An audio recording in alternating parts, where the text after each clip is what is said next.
আসসালামু আলাইকুম গাইস। আজকে আমি তৈরি করব চটপটি। তো কিভাবে তৈরি করলাম সেটাই আজকে শেয়ার করব। তো এখানে আমি ডাবলি আর একটু আলু সিদ্ধ করে নিয়েছি।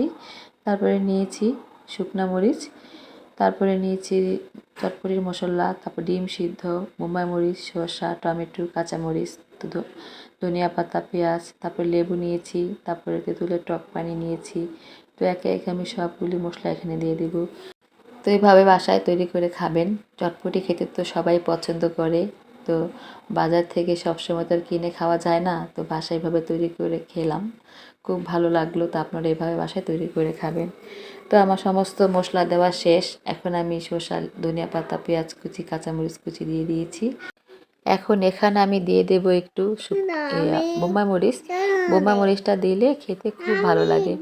আর বোম্বাই মরিচের ফ্লেভারটা চটপটিতে আমার কাছে খুবই পছন্দ। তো অর্ধেকটা আমি দিয়ে দিলাম। তো চটপটি বাসায় বানিয়ে খেলে হচ্ছে আরেক রকমের স্বাদ। সবসময় তো আর বাজার থেকে কিনে খাওয়া যায় না। তো বাসায় এভাবে তৈরি করে খেতে আমার কাছে খুবই ভালো লাগে। তো আমার ভালোবাসার মানুষদের দাওয়াত রইল, আপনারা এসে চটপটি খেয়ে যাবেন। তো লাস্টে এখন একটু দিয়ে দেব টক পানি।